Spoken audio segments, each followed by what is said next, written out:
श्री शिवाय नमस्तुभ्यम दोस्तों। आज पंडित जी ने अपने रतनगढ़ की कथा में 7 मंदिरों में जाने वाला एक ऐसा नया उपाय बताया है, वो भी सिर्फ और सिर्फ बैसाख के महीने का, जिस उपाय को करने के बाद आपकी कोई भी प्रकार की मनोकामना क्यों ना हो वह पूर्ण जरूर होगी, है ना। इस उपाय को पंडित जी ने यहाँ पर नाम दिया है सप्त तीर्थ का अनुष्ठान। और पंडित जी ने यह बात भी बोली हुई है कि भले आपकी कोई मनोकामना क्यों ना हो, भले आपको भगवान शिव जी से कुछ ना चाहिए हो, पर अगर आप भगवान शिव जी को प्रसन्न करना चाहते हैं इस बैसाख के महीने में, तो आपको ये सप्त तीर्थ का अनुष्ठान जरूर करना चाहिए, या ये कह लो कि 7 मंदिरों में जाने वाला उपाय जरूर करना चाहिए। और दोस्तों हम आपको ये बता दें, ये उपाय अभी तक का सबसे अलग उपाय है, क्योंकि दोस्तों ये उपाय सबसे पहली बात तो आपको 7 दिनों तक यहाँ पर करना पड़ेगा, ठीक है, वो भी सुबह सुबह। इसके अलावा ये 7 दिनों का उपाय जो है ये 7 अलग अलग मंदिरों में जाकर होगा। मतलब पहले दिन हम जिस मंदिर में जाकर ये वाला उपाय करेंगे, दूसरे दिन हम उस मंदिर में जाकर उपाय नहीं कर सकते, दूसरे मंदिर में जाकर हमें उपाय यहाँ पर करना पड़ेगा। मतलब 7 अलग अलग शिवलिंग पर हमें ये वाला उपाय करना है, 7 अलग अलग शिव मंदिर में जाकर हमें ये उपाय करना है।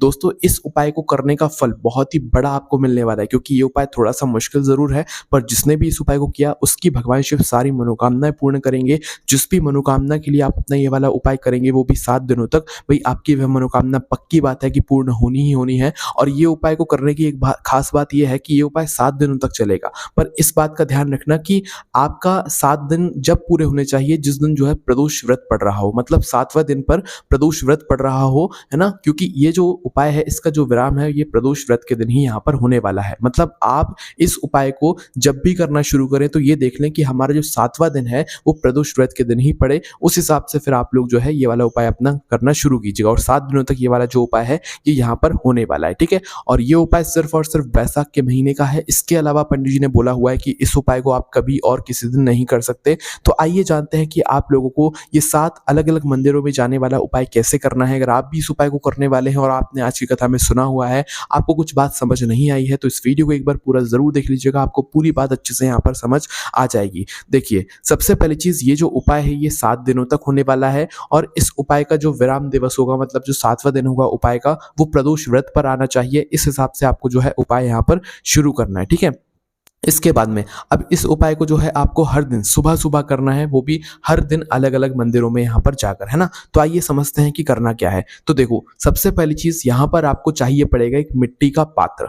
आपने सुना भी होगा कि पंडित जी ने बैसाख के महीने में मिट्टी के पात्र का जल चढ़ाने के लिए बताया हुआ है। तो इस उपाय में जो हमें जल की आवश्यकता पड़ेगी वो मिट्टी के पात्र की जल की ही आवश्यकता पड़ेगी, नॉर्मल जल की आवश्यकता नहीं पड़ेगी। तो इसके लिए आपको करना क्या है, देखो इसके लिए आप लोग एक काम कर लो। सीधी सी बात यह है कि आप मार्केट जाओ, बाजार जाओ, और बाजार से एक छोटा सा मिट्टी का पात्र लेकर आ जाओ, जो कि पूरे बैसाख के महीने में आपको काम देने वाला है, और इस शिव जी के उपाय में भी आपको सबसे ज्यादा अच्छे से यहाँ पर काम करेगा, ठीक है। तो आप एक छोटा सा मिट्टी का पात्र लेकर आ जाओ। ऐसा मान लो कि उस पात्र के अंदर आपका 1 लोटा जल बन जाए, या तो मीडियम साइज का जो मिट्टी का पात्र होगा वह लेकर आ जाओ, ज्यादा छोटा भी लेकर मत आइएगा, ठीक है। या बड़ा सा अगर मटका लेकर आना चाहते हो, जिसे आप अपने घर में पानी भी पीना चाहते हो, तो वो भी लेकर आ सकते हो। पर कोशिश करना कि अगर ये वाला उपाय कर रहे हो तो इसके लिए एक छोटा सा अलग से मिट्टी का पात्र लेकर आओ तो ज्यादा अच्छा है, ठीक है। तो आपको एक मिट्टी का पात्र लेकर आ जाना है। इसके अलावा अगर आप लाओ तो भाई इसके साथ में एक दीपक भी लेकर आ जाना इस मिट्टी के पात्र को ढांकने के लिए, है ना। और मिट्टी का दीपक ना लाना चाहो तो उसकी जगह पर आप एक सफेद नया कपड़ा लेकर आ जाइएगा, है ना। और ऐसा सफेद नया कपड़ा जो कि आपके घर पर आकर आप धो सको, है ना। और अगर सफेद कपड़ा घर पर रखा हुआ है तो फिर आप लोगों को लाने की जरूरत नहीं है, क्योंकि हमें इस मिट्टी के पात्र को ढकने के लिए या तो मिट्टी का दीपक चाहिए या तो सफेद कलर का जो है कपड़ा चाहिए। तो कोई भी एक चीज आप लोग लेकर आ जाइएगा, घर पर रखा है तो फिर कोई दिक्कत यहाँ पर किसी को नहीं होने वाली है, ठीक है। तो आप एक मिट्टी का पात्र लेकर आ जाइएगा। और प्रदोष व्रत को देखते हुए, प्रदोष व्रत जिस दिन भी पड़े उस दिन आपका 7वां दिन पड़े, उस हिसाब से देखते हुए आपके 7 दिन जब भी हो, तो भाई पहला दिन जिस भी दिन आपका पड़ रहा हो उस दिन सुबह सुबह क्या करना है आप लोगों को, जैसे कल से आप अगर उपाय शुरू कर रहे हो, ठीक है, तो आज रात्रि में आपको अपने मिट्टी के पात्र के अंदर जल भरकर रखना है। क्या करना है, अपने मिट्टी के पात्र के अंदर ताजा शुद्ध जल भरकर रखना है। अगर आपके घर में नल वगैरह आते हैं, जेट वगैरह लगा हुआ है, कैसा ही है, आपको जो है अपने उस मिट्टी के पात्र को एक बार पानी से धोकर साफ करके और उसके अंदर जल भरकर रख देना है, ठीक है। आपने अपने मिट्टी के पात्र के अंदर जैसे ही जल भरकर रखा, अब इस जल को भरकर आपको कहाँ पर रखना है, अपने घर के रसोई घर में रखना है। रसोई घर में जहाँ पर आपका पीने का पानी रखा जाता है उस पीने के पानी वाले स्थान के बिल्कुल पास में कोई एक अच्छी सी जगह देखकर वहाँ पर आपको इस मिट्टी के पात्र के अंदर या मिट्टी के मटके के अंदर या जो भी आप इस उपाय को करने के लिए मिट्टी का पात्र लेकर आए, छोटा, बड़ा, मीडियम साइज़ का जैसा भी लेकर आए हैं, उस मिट्टी के पात्र को आप पीने के पानी वाले स्थान के पास में रख दो, ठीक है?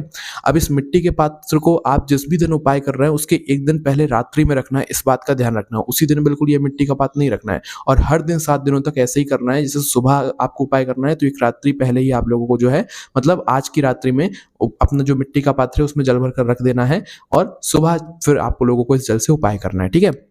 तो आपने अपने मिट्टी का पात्र के अंदर जल भर कर रखा। अब क्या करना है कि इसको ढक कर रखना है ना? रात्रि में रखोगे तो भई ढक कर ही रखोगे। तो इसको ढकने के लिए आप कोई नॉर्मल प्लेट इस्तेमाल नहीं करोगे। आप या तो मिट्टी का दीपक इस्तेमाल करोगे या तो आप जो सफ़ेद कपड़ा अगर आपके घर में कोई रखा हुआ है और उसको धोकर, उसको अच्छे से घिसकर उस वाले सफ़ेद कपड़े को इस्तेमाल करोगे। बिना धोए नए सफ़ेद कपड़े को इस्तेमाल नहीं करना है। सफ़ेद कपड़ा अगर बाज़ार से लेकर भी आए हुए हो तो पहले उसको धो लेना, साफ़ कर लेना, अच्छे से घिस लेना। भले वो सफ़ेद कपड़ा हो, कैसा ही हो, बिल्कुल साफ़ रखा हो, पर पंडित जी ने बोला हुआ है कि सफ़ेद कपड़ा अगर ले रहे हो तो उसको अच्छे से साफ कर लो, घिस लो, है ना? और उसको धोकर फिर आप लोग जो है अपने मटके के ऊपर उसे रखिएगा, ठीक है? तो मिट्टी का दिया रख रहे हो तो मिट्टी का दिया रख दो अपने मतलब मटके के अंदर पानी भरने के बाद। और अगर सफ़ेद कपड़ा रख रहे हो तो भाई मिट्टी के पात्र के अंदर जल भरकर सफ़ेद कपड़ा उसके ऊपर बांध दो, ठीक है? पर ढककर रखना है, इस बात का ध्यान रखना। कोई भी एक चीज़ का यहाँ पर आपको इस्तेमाल करना है, या तो मिट्टी का कर लो, मिट्टी के दीपक का कर लो, या तो सफ़ेद कपड़े का कर लो, ठीक है? तो आपने इतना काम किया। अब इस काम के बाद एक काम और करना है। एक छोटी-सी कटोरी लो या एक छोटा-सा पात्र लो, उस पात्र के अंदर आपको एक बेलपत्र रखना है और एक शमी पत्र रखना है। क्या रखना है? एक बेलपत्र रखना है और एक शमी पत्र रखना है, ये भी आप लोग मँगवा लीजिएगा। इसके बाद में एक बेलपत्र और एक शमी पत्र को किसी एक कटोरी में, किसी पात्र के अंदर रखकर आपको क्या करना है कि इसी मटके के पास में रात्रि में ही रख देना है, ठीक है? जहाँ पर आपने ये मतलब उपाय वाला जल रखा हुआ है, मिट्टी के पात्र के अंदर जल भर कर रखा हुआ है और उसको ढक दिया है, उसी पात्र के पास में एक कटोरी रखकर या पात्र रखकर उस पात्र के अंदर एक बेलपत्र और एक शमी पत्र रख दीजिएगा। इसको यहाँ पर आप लोगों को जो है मतलब ढक कर रखने की ज़रूरत नहीं है, इसको ऐसे ही रख सकते हैं ना, पर नज़दीक में ही रखिएगा, पास में रखिएगा, है ना? तो एक बेलपत्र और एक शमी पत्र यहाँ पर आपने रख दिया, बस यहाँ पर आपका काम हो जाता है। अब आप जो भी काम है अपने वो कर लीजिए, ठीक है? अब जैसे ही सुबह का समय होता है ना? मतलब रात्रि में आपने ये सारा काम करके रख दिया, अब जैसे ही सुबह का समय होता है तो अब आपको क्या करना है कि भाई सुबह-सुबह जल्दी उठकर स्नान वगैरह कर लेना है, ठीक है? स्नान वगैरह करने के बाद अब आपको जो है अपने घर की पहले पूजन करना चाहो तो वो कर सकते हो। अपने घर के जो भी काम है वो करने के बाद आप उपाय कर सकते हैं, या तो पहले उपाय कर सकते हैं। बस ध्यान रखना कि उपाय जितना जल्दी सुबह हो जाए उतना ज़्यादा अच्छा है, लेट मत करना उपाय करने के लिए, है ना? तो भाई करना क्या है, सुबह जल्दी उठकर स्नान वगैरह करके अब आपको क्या करना है कि अपने इस उपाय को करने के लिए अपने घर के रसोई घर में आना है, जहाँ पर आपने ये मिट्टी का पात्र भरकर रखा हुआ है ना। तो अब करना क्या है कि सबसे पहले दिन तो भाई आप उसी मंदिर में जाओगे जो आपके घर के सबसे पास पड़ता है। तो भाई सबसे पहले आपको पहले दिन जो है आपको उसी मंदिर में जाना है जो कि आपके घर के पास में पड़ता है। कौन से मंदिर में? शिव जी के मंदिर में, शिवालय में, है ना? तो सबसे आपके घर के आसपास जो भी शिवालय पड़ता है सबसे पहले दिन आपको वहाँ पर जाना है। तो क्या करना है, जिस लोटे से आप लोग जल चढ़ाते हैं सबसे पहले अपना वो लोटा अपने रसोई घर में से उठाइए और उस लोटे के अंदर अपना वो मिट्टी का जो पात्र के अंदर आपने जल भर कर रखा हुआ है, ऊपर से जो भी चीज़ ढकी हुई है उसको उठाकर उस पात्र का जल अपने उस पात्र के अंदर डाल लीजिए जिससे आप शिव जी पर जल चढ़ाने वाले हैं। उस मिट्टी के पात्र को उठाकर नहीं लेकर आना है, सिर्फ उसका हमें जल लेना है जो कि हमें उस लोटे के अंदर डालना है जिससे हम शिव जी पर जल चढ़ाते हैं ना। तो अपना उस मिट्टी के पात्र को, जल को अपने उस लोटे के अंदर डाल लेना जिससे आप शिव जी पर जल चढ़ाने वाले हैं ना। बाकी का जो बचा हुआ जल है उसे आप अपने लिए इस्तेमाल कर सकते हैं, उसमें कोई दिक्कत परेशानी यहाँ पर नहीं है, ठीक है? तो अपना उस मिट्टी के पात्र के जल को अपने लोटे के अंदर आप लोग डाल लीजिएगा। अब लोटे के अंदर जैसे ही आप लोग अपना मिट्टी का पात्र डाल लेते हैं तो इस लोटे को लेकर और साथ ही में जो आपने पात्र रखा हुआ था जिसके अंदर आपने एक बेलपत्र और एक शमी पत्र रखा हुआ था, इन दोनों चीज़ों को उठाकर आपको पहुँच जाना है सीधा शिव जी के मंदिर में, अपने घर के पास में जो भी शिव जी का मंदिर पड़ता है, ठीक है? और देखो इस उपाय को विशेष रूप से माताएं बहनें कर सकती हैं, विशेष रूप से घर के बड़े पुरुष भी कर सकते हैं। कोई भी इस उपाय को अपनी मनोकामना के लिए कर सकता है, पर जो उपाय करेगा उसको 7 दिन तक उपाय करना पड़ेगा, इस बात का ध्यान रखिएगा, ठीक है? और इसके अलावा अब दोस्तों यहाँ पर हमें क्या करना है, शिव जी के मंदिर पहुंच जाना है। सबसे पहले दिन आपके घर के पास में जो शिव जी का मंदिर पड़े वहां पर पहुंचना है। अब शिव जी के मंदिर जैसे ही आप लोग पहुंच जाते हो तो शिव जी के मंदिर पहुंचकर सबसे पहले आपको जल नहीं चढ़ाना है, भगवान के दर्शन करके सीधा शिवलिंग के पास में आ जाना है। शिवलिंग के पास में आने के बाद अब सबसे पहले आपको माता अशोक सुंदरी जी का स्थान देखना है जो कि जलाधारी के बिल्कुल बीचों बीच में होता है, ठीक है? तो सबसे पहले आपको अपना पात्र में से शमी पत्र एक लेना है जो कि आप अपने घर से ही लेकर आए हैं। एक शमी पत्र को आपको माता अशोक सुंदरी वाले स्थान पर सबसे पहले चढ़ाना है, ठीक है? यहाँ पर जल नहीं चढ़ाना है, पहले एक शमी पत्र माता अशोक सुंदरी वाले स्थान पर चढ़ाना है, ठीक है? उसके बाद में अपनी बेलपत्र को उठाना है, जो एक बेलपत्र आपके पास है उस बेलपत्र को आपको शिव जी की शिवलिंग के ऊपर चढ़ाना है। ऐसे चढ़ाना है कि जो बेलपत्र की डंडी का भाग है वो आपकी तरफ, उस बेलपत्र की डंडी का मुख आपकी आपकी तरफ इस तरीके से आप लोगों को जो है इस बेलपत्र को शिव जी की शिवलिंग के ऊपर चढ़ाना है। शमी पत्र चढ़ाना है माता अशोक जी वाले स्थान पर, जो कि पहले चढ़ाना है। फिर उसके बाद में बेलपत्र शिवलिंग के ऊपर चढ़ाना है, डंडी वाला भाग आपकी तरफ करते हुए, जिस भी तरफ से आप मतलब बेलपत्र चढ़ा रहे हैं उस तरफ आपकी उस बेलपत्र की डंडी का मुँह करके आपको शिवलिंग पर चढ़ा देना है, ठीक है। अब इसके बाद में आपको क्या करना है, अब वह आपको अपना जल लेना है जो आप अपने घर से मिट्टी का पात्र का जल लेकर आए हुए हैं। उस मिट्टी के जल को अब आपको भगवान शिव जी की शिवलिंग के ऊपर अब आपको अपनी मनोकामना को करते हुए यहाँ पर चढ़ा देना है, ठीक है। क्या करना है, अपनी मनोकामना को करते हुए चढ़ा देना है। धीरे धीरे करके एक धारा से शिवलिंग के ऊपर एक धारा से उस जल को आप लोग जो है जल चढ़ा दीजिए। और जैसे ही आपका जल चढ़ जाता है तो भगवान से अपनी वो मनोकामना बोल दीजिएगा जिसके लिए आप लोग अपने यह वाला उपाय कर रहे हैं। जिस भी मनोकामना के लिए कर रहे हैं ये उपाय आपको 7 दिन तक करना पड़ेगा और आपकी वह मनोकामना जरूर पूर्ण होगी, ठीक है। तो अपनी मनोकामना जैसे ही बोल देते हैं, आपका जल भी जैसे ही चढ़ जाता है, तो अब यहाँ पर आपका जो उपाय है ये पहले दिन का यहाँ पर पूर्ण हो जाता है। पर यहाँ पर एक बात ध्यान से सुनो कि पंडित जी ने 2 चीजों के लिए यहाँ पर थोड़ा सा अलग इस उपाय में बताया हुआ है कि अगर आप इस उपाय को संतान प्राप्ति के लिए कर रहे हैं तो ध्यान से सुनिए कि अगर संतान प्राप्ति के लिए अगर आप इस उपाय को कर रहे हैं तो आपने जो अभी जल चढ़ाया हुआ है मिट्टी के पात्र का, इस जल को आप लोगों को थोड़ा सा जलाधारी से झेल लेना है किसी पात्र में या लोटे में, और जलाधारी से झेल कर इस जल को लेकर आपको नंदी बाबा के पास में आ जाना है और इस जल में से आधा जल आपको वहीं पर नंदी बाबा के पास में बैठकर पी लेना है, ठीक है। कहाँ पर बैठकर, नंदी बाबा के पास में बैठकर, वहीं मंदिर के अंदर ही, ठीक है। और उसके बाद में अगर आप लोग मतलब आधा जो जल बचा हुआ होगा वो आपको अपने पति देव को देना है। अगर वो मंदिर नहीं आए हैं साथ में उपाय करने के लिए तो आप उन्हें घर जाकर भी ये आधा जल दे सकते हैं। पर संतान प्राप्ति के लिए कर रहे हैं तो वहीं से जलाधारी से जल लेकर आधा जल आपको नंदी बाबा के पास में बैठकर पी लेना है और आधा जो है आपको अपने पति देव को घर पर जाकर पिला देना है। अगर आपके साथ में है तो वहीं पर नंदी बाबा के पास में बैठकर पिला देना है, ठीक है। इसके अलावा अगर आप लोग रोग मुक्ति के लिए ये वाला उपाय कर रहे हैं तो आपको क्या करना है कि आपको ये जो जलाधारी का जल है ये आपको अपने साथ में लेकर आना है। ये मंदिर में बैठकर नहीं पीना है। उनके लिए कह रहे हैं ये बात जो लोग की रोग मुक्ति के लिए वाला उपाय कर रहे हैं, ठीक है। तो रोग मुक्ति के लिए जिसकी तबीयत बहुत खराब रहती है, जिसके शरीर में कोई रोग कष्ट है, तो वो लोग क्या करें कि जल को जलाधारी से जरूर झील कर लाएं, जो उन्होंने चढ़ाया हुआ है मिट्टी के पात्र का जल, इसे अपने घर पर लेकर आ जाएं और घर पर लाने के बाद अपने घर के चौखट के अंदर प्रवेश करने से पहले, मतलब अपने घर के मेन गेट के अंदर प्रवेश करने से पहले इस जल को आप लोग खुद पी लें, क्योंकि आप अपने लिए उपाय कर रहे हैं। तो इस जल को जो कि जलाधारी से झील कर लाए हुए हैं इसको खुद पी लें, उसके बाद ही फिर आप लोग अपने घर के मेन गेट के अंदर प्रवेश करें, ठीक है। तो ये रोग मुक्ति के लिए होगा और ये जो काम है ये आपको प्रतिदिन करना है 7 दिनों तक, है ना। अब इसके बाद में दोस्तों हमने आपसे बोला था हर दिन आपको अलग अलग मंदिर में जाना है। अब किसी के यहाँ अगर अलग अलग मंदिर ना हो तो वो क्या करे वो भी हम आपको बता देते हैं। देखो, अगर आप कोशिश कर सकते हो कि हर दिन अलग अलग मंदिर में जाकर उपाय कर सको, ये उपाय एक मंदिर में नहीं होगा, इस बात का विशेष रूप से थोड़ा ध्यान रखना, ठीक है। एक मंदिर में ये वाला उपाय नहीं होगा।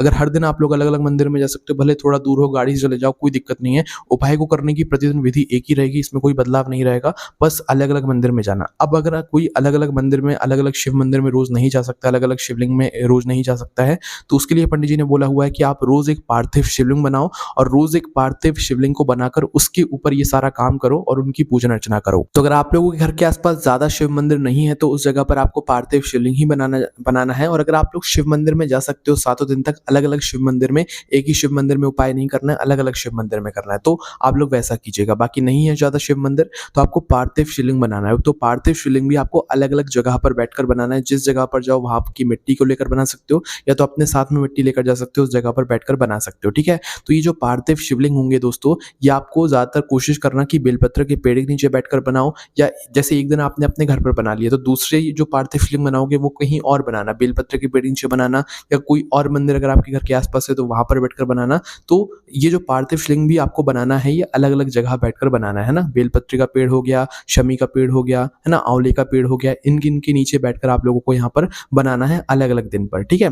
तो आप लोगों को पार्थिव शिवलिंग बनाकर उसकी भी ऐसी पूजन अर्चना करनी है। पहले जाकर मिट्टी का पात्र हर दिन आपको रात्रि में भरकर रखना है और बेलपत्र और शमी पत्र जो है उसके पास में रखकर जो है हर दिन सुबह सुबह अलग अलग शिवलिंग की जो है यहाँ पर आपको पूजन करना है। पहले पार्थिव शिवलिंग पर आपको माता सुक्षुणी जी वाले स्थान पर शमी पत्र चढ़ाना है, फिर शिवलिंग पर बेलपत्र चढ़ाना है डंडी का मुख अपनी तरफ करके। उसके बाद में उस पात्र का जल, जो मिट्टी के पात्र का जल आप अपने साथ में लेकर आए हुए हैं, उसको पार्थिव शिवलिंग पर धीरे करके चढ़ाना है, ठीक है। इसके बाद में आप लोगों को जो है अपनी मनोकामना करते हुए हुए जो है वैसे ही ये काम जो है पूरे 7 दिन तक यहाँ पर करना है। दोस्तों ध्यान से सुनिए, जैसा ही 7वां दिन आए तो कोशिश करना आप 7वें दिन का जो उपाय है, मतलब जिस दिन प्रदोष व्रत रहेगा और उस दिन आप लोगों को ये आखिरी उपाय यहाँ पर करना पड़ेगा 7वें दिन का, है ना। तो जिस भी कोशिश करना कि 7वें दिन आप लोग इस उपाय को किसी शिव मंदिर में जाकर ही करो, ज़्यादा बेहतर रहेगा, है ना। पर उस शिव मंदिर में मत जाना जिस दिन आप पहले दिन गए हुए हो। हर दिन अलग-अलग शिव मंदिर में जाकर ये उपाय करना है, तभी उपाय यहाँ पर काम करेगा।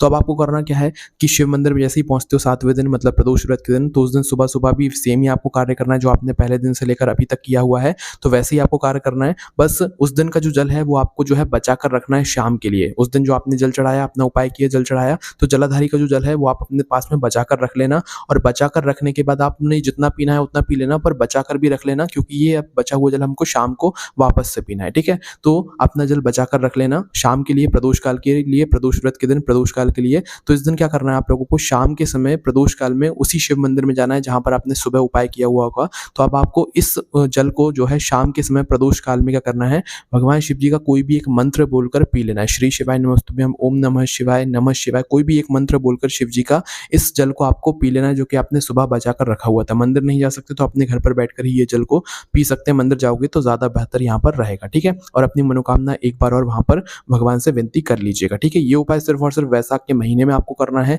किसी भी मनोकामना के लिए आप इस उपाय को कर सकते हैं। बच्चे भी कर सकते हैं, कोई भी कर सकता है, महिलाएं भी कर सकती हैं, पुरुष भी कर सकते हैं। इस उपाय करने में अगर आपको कोई भी दिक्कत, समस्या, परेशानी आती है, हमसे कमेंट करके पूछ सकते हैं। और दोस्तों ये उपाय आपको हमारी वेबसाइट भोलेनाथभक्त.com पर भी पढ़ने के लिए मिल जाएगा। कोई भी आपको परेशानी आए कमेंट करके पूछ सकते हैं। ओम नमः शिवाय, जय भोले बाबा, श्री शिवाय नमस्तुभ्यम।